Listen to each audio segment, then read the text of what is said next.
What's up, everyone? I know that it has been a very long time since my last video.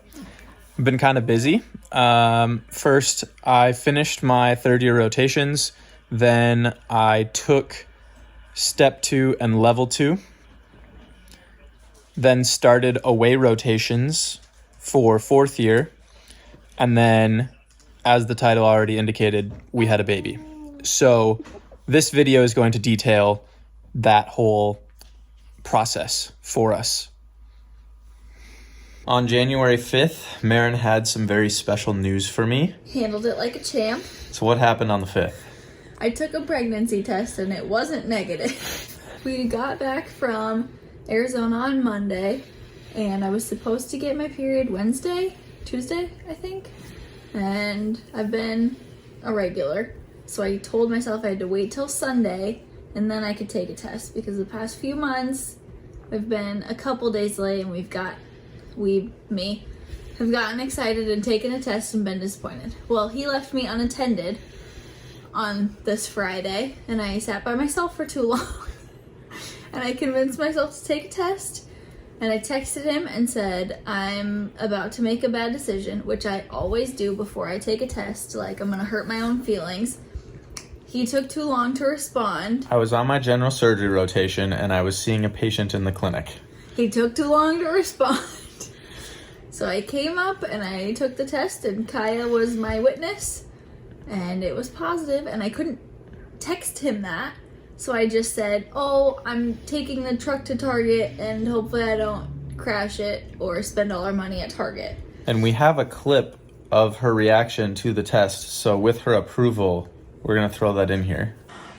Why am I recording this? Okay. Oh my God. I'm pregnant.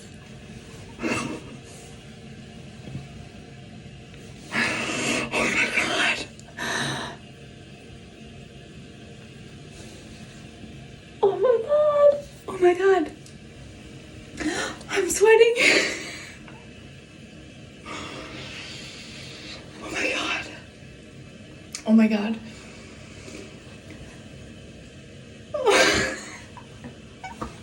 So then I got the digital test because I was told not to always trust the line ones, even though the line was definitely there. I wasn't searching. It was very much there. It was dark. It was dark.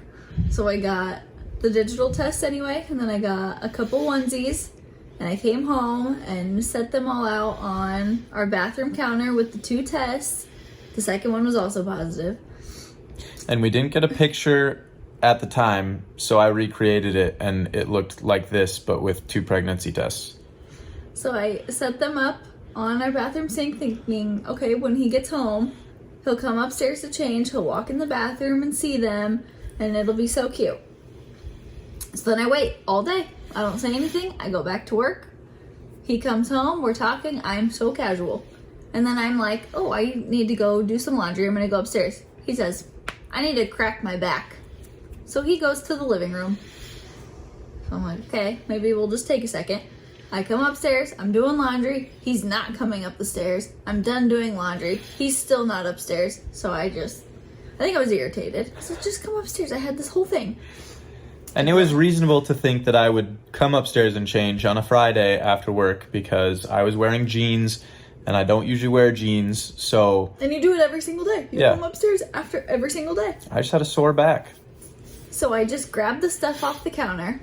I walk downstairs. He's laying on the floor. Mav is sitting on top of him, so I can't even see his face. I walk over and I say, want to see something cool? And I flip all the stuff around and I say, I'm pregnant. And he says, where'd you get that?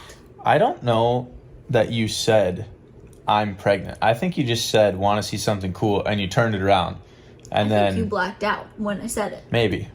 I'm 98% sure that I said it. But my response was, where'd you get that? Because I just thought that she was pulling a joke on me, found a fake pregnancy test. I don't know. I was very overwhelmed. For those that don't know, we were trying for 1.5 years to get pregnant, and we're struggling. And during that whole time, we were so excited, felt so ready, but I never thought about how I would react when we learned that it had happened. And not thinking about how I would react turned into me just not reacting at all. I just shut down. I had no idea what was going on. I had to ask him how he felt. At one point, I was just shaking. I was silent and just my whole body was shaking. I was overwhelmed. I was joyful, but had nothing to say. So fast forward, we decided that we were going to film this journey tonight, which is 2 weeks later. So I don't have the reaction of telling my parents, but we'll hopefully have the rest of reactions in this video. We should have done that. We should have. But telling my parents was a very impromptu plan. We weren't really expecting to do it when we did. We told them a lot earlier than we were expecting to. But in another video, we will explain the upcoming year for us. And we will be living with them this summer. And we went to Walmart, bought a couple bibs.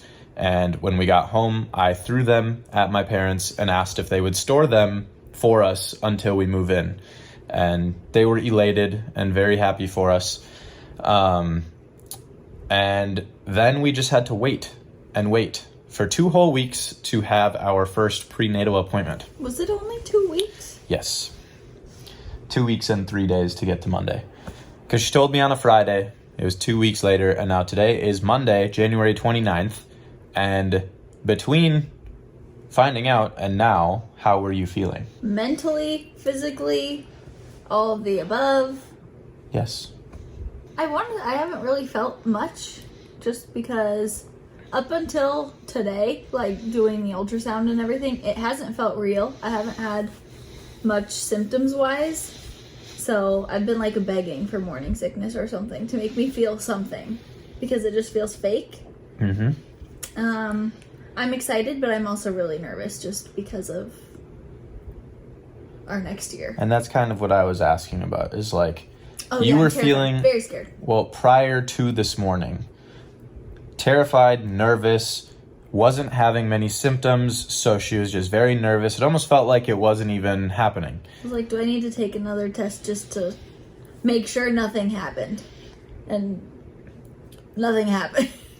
So then this morning, we had our first prenatal appointment. We're going to Oakdale OB-GYN in Maple Grove. And at that appointment, we started off with an ultrasound. So here's a couple photos and the 3-second clip of the baby's heart beating at 163 beats per minute. And then we had a meeting with the nurse practitioner that was taking care of us today. So what did she all go through? A whole lot of stuff, I think. We spent a lot of time looking at, they have a really cool app that gives you like different sections of things that you would need to know anything about, and has like chapters about each thing. So tonight we looked at the breastfeeding stuff and just like what that all looks like. So that she went through a bunch of stuff on there with like pregnancy symptoms and things you can do, things you shouldn't do, like remedies you can use for stuff, which was super helpful. Went over kind of what our next appointment will look like, how often we'll have appointments. And then she filled out a packet of like health history information, a little bit of information about both of us and what conditions we may or may not have. And just general things needed to know prior to going into the pregnancy, and then finished with a blood draw and a urine sample to make sure that she's actually pregnant. After we saw along with a couple other things. So now how are we feeling after that appointment? Still nervous. Okay. I'm really excited, but I don't know how to express it. Like, your excitement is through research and finding out all of the things, and I feel like that's your thing, so I need to figure out what my thing about being excited is. Or maybe I'll just, while you're doing surgery and I'm working, I'll actually research stuff. Well, and I ordered a pregnancy journal for her today, so maybe that will help you to get into the pregnant mindset. I just need, I don't know. I need a real bump, or instead of just being bloated. I need something. But so that's where we're at. January 5th, found out we were pregnant. January 29th, had our first prenatal appointment and found out that we are about 8 weeks and 5 days along. So due date is September 4th. And this video is going to encompass the entire first trimester. So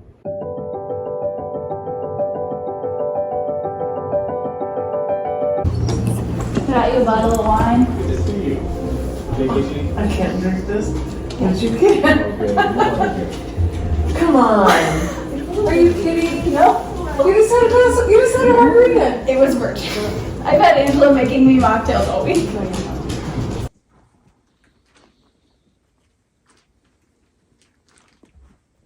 Oh my god.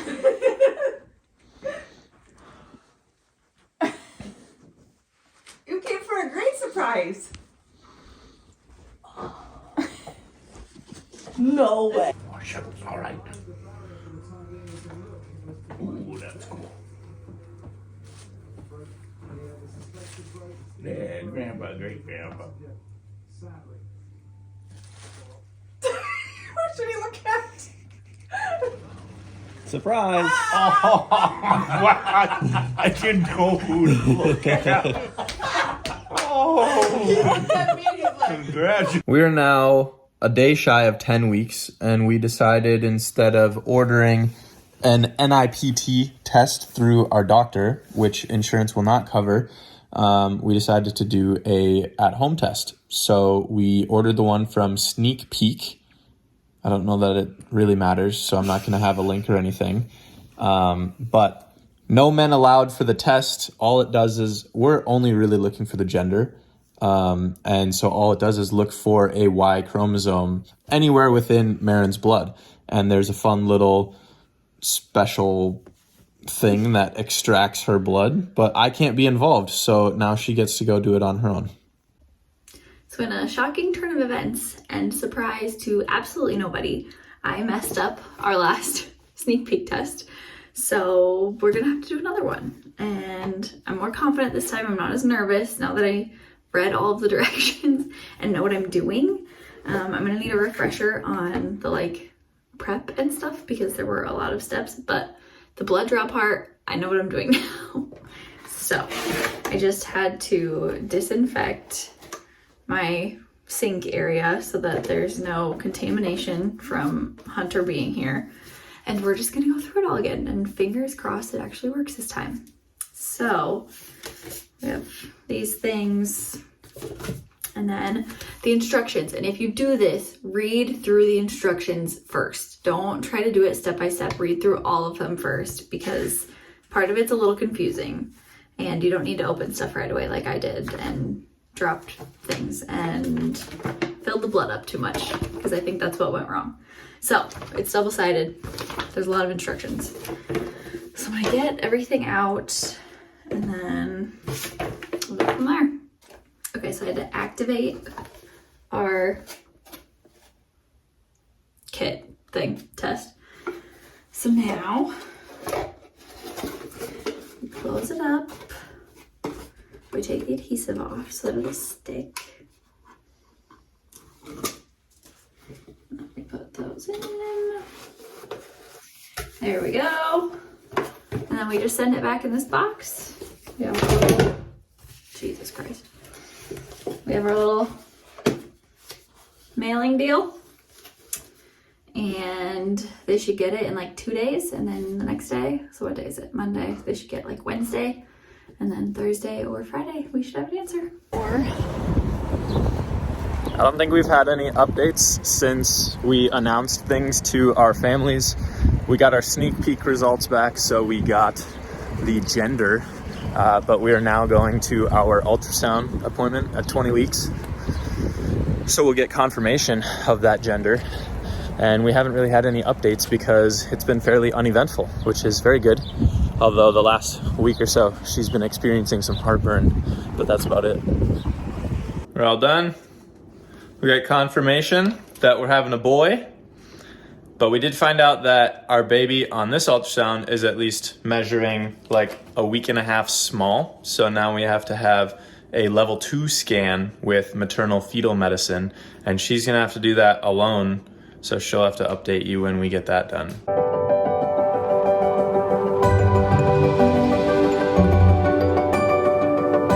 So after the 20-week anatomy scan, we didn't take any more videos. Life got really crazy and we just forgot. We have a lot of photos, but no videos. So Marin had to go to the level 2 ultrasound by herself because I had a rotation back in Des Moines that she did not go with me to. So she stayed in Minnesota to have the level 2 ultrasound, which confirmed that we had intrauterine growth restriction, or IUGR. Have no idea why, still don't know. She had 0 risk factors. He is completely healthy, so we really don't know why, but he was measuring in about the 6th percentile on the first anatomy scan and then about the 4th percentile on the level 2 scan. So he was very small. And at that point, we started having twice weekly visits for Doppler ultrasounds, and then shortly after that, Doppler ultrasounds plus NSTs. Seem accurate? Yep. Okay. Along with that, we had growth ultrasounds every 4 weeks, and those kind of monitored his growth, but he stayed in that 4% and then slowly just like ticked down till he was measuring at like the 1 percentile. That took us to July, where we were just shy of 30 weeks / like at 30 weeks. I had a rotation in Omaha. So she came with me. We stayed at her parents' house, and we had a growth ultrasound during that time where he had a new pericardial effusion, and they said, you need to be admitted to the hospital right now. So we were admitted. This was actually on Friday, July 19th, my birthday. It was a terrific birthday present. And we started freaking out because we knew that I had a week left of this rotation, and my next rotation was back in Minnesota. So we did not want to have this baby in Omaha, knowing that he was going to be in the NICU being born at that time, and end up having her and the baby be away from me while I'm on my next rotation and have to figure out getting them both back. It was going to be a nightmare. So we pleaded with the doctors over the weekend to get us back to Minnesota.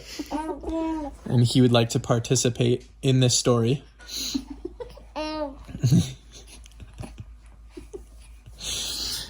And on Monday, they did a repeat scan, and the pericardial effusion was stable and said, you guys are fine to go home, but get to where you plan to deliver and stay there.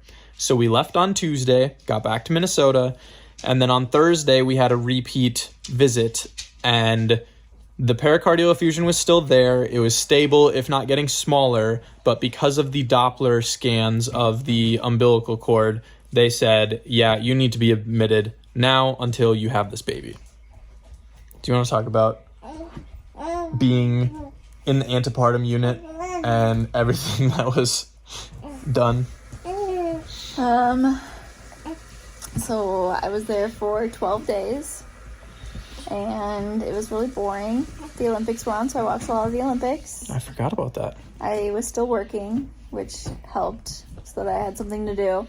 I could go on walks around the floor and down to the healing garden, and then we decided on our own that we could take walks throughout the rest of the hospital. I don't know if it was actually allowed, but we did it anyway. And that was pretty much all I did. I was on NSTs 3 times a day for like an hour each time, unless there was a dip in his heart rate, instead of it going up. So then I would have to stay on longer to make sure that it didn't happen again.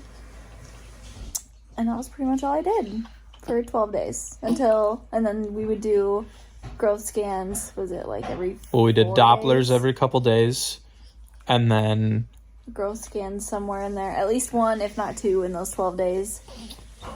And then one of the Dopplers showed some intermittent absent end diastolic flow. So then she went on continuous monitoring for about 48 hours, where she wasn't allowed to leave the bed, could no longer go on walks, and was just continuously on monitors. That lasted about 2 days. They did another Doppler that showed the same thing, and at that point they were like, okay, it's time to meet this baby. So we elected to try to induce. We wanted to go for a natural delivery. And he decided that was not how he wanted to enter this world. So induction lasted about 36 hours. He was originally head down, and after that time, we were having a discussion with the doctor about whether or not to continue the induction, and we didn't want to stress him out. And she said, well, just for, shits and giggles, let's do an ultrasound and see what he's doing. And at that point, he was transverse. Yep. Yeah. So he was kind of just doing flips, had way too much space. Mav is in on the action as well.